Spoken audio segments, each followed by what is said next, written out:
उनकी एक अलग पहचान कर दी गई थी कि उनको अलग किस्म के कपड़े पहनाए जाते थे ताकि उनको रेस्टोरेंट तक में ना बैठाला जाए। एक बैच लगाया जाता था, कुछ येलो कलर का होता था ऐसा, ताकि उनको कहीं भी जगह ना मिले। आप देखिए, कोरिलेट करिए, इतिहास इसलिए समझने की जरूरत है तो क्योंकि इतिहास आरएसएस तो फॉलो करती है ना, उसे लगता है कि हिटलर की सोच थी। ये तो गए थे वहाँ बाकायदा, ये तो गए थे सीखने कि हिटलर का, मुसोलिनी का किस तरीके का काम करने का तरीका है। तो तानाशाहों को पढ़कर ये यहाँ पर आए। लेकिन लोकतंत्र में इस चीज़ की कम जगह है कि आप कैसे लोगों की ताकत को मजबूत करना है, ना कि किसी एक आदमी को मजबूत करना है। जैसे हम जगह मोदी खुद का प्रचार करते हैं, मोदी की गारंटी, मोदी का वो, ये नहीं है। वो भारत की गारंटी हो सकती है, लेकिन मोदी का ये, मोदी का वो, मोदी का थोड़ी ना है। ये तो एक चेयर है। हाँ, एक चेयर है। इंदिरा गांधी के बारे में लोगों ने कहा था कि इंदिरा इज इंडिया है, और ख़त्म हो गए, चुनाव खुद भी हार गए ना, हुआ ना, गिरफ्तार हुई, जेल में क्या क्या नहीं हुआ।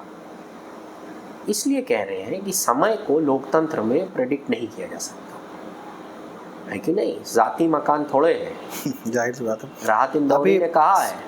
समाजवादी पार्टी के जो अल्पसंख्यक के जिला अध्यक्ष थे, हाँ, उनको अचानक से हटा दिया गया, उनकी जगह किसी नए पर्सन को लाया गया। अब वो कुछ रहा है, वो गए थे कहीं। अफवाहन बात ये पता चली कि वो AIMIM के लोगों के साथ शायद उनका उठना बैठना था। हाँ, ये वो मिलने गए थे, उसके बाद उनको हटाया गया। हाँ, तो ये अगर कोई पर्सन किसी से मिलता है, किसी भी पार्टी का हो या ना हो, इस वजह से हटा देना, ये तो बिल्कुल समझ के बाहर है। पहली चीज़ तो अब मैं ये बात क्यों कह रहा हूँ, क्योंकि बहुत सारी फ़ोटोज़ मैंने देखी हैं अध्यक्ष जी की, अखिलेश जी की, जो बीजेपी के लोगों के साथ उठते बैठते खाना खाते हुए फोटो। देखिए, ऐसा है कि मान लेते हैं कि आप कोई फंक्शन में जाते हैं, तो वहाँ सभी लोग आपको मिलेंगे, और शादी ब्याह में सब लोग एक दूसरे को इनवाइट करते हैं, हम करते हैं और हम इनवाइट होते भी हैं। हाँ, जाहिर सी बात है, कॉमन है ये बात, कॉमन है। लेकिन हमारे आपके मतभेद हो सकते हैं। मैंने अभी आपको बताया कि सोहेल देव स्मारक के राजा पयागपुर, मेरा पैतृक घर,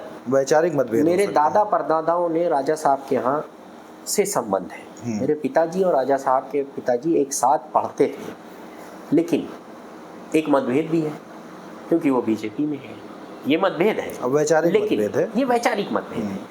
ईद में वो मेरे घर आते हैं, कुछ फंक्शन होता है तो आते हैं। हाँ। कुछ उनको, जैसे मुझे बीच में एक धमकी मिली थी लॉरेंस बिश्नोई की जान से मार देंगे, लगभग 1 साल पहले ये बात। 1 साल पहले, तब भी उनका बात करने वाला था, राजा साहब का फोन आया तुरंत कि यार क्या हो गया। तो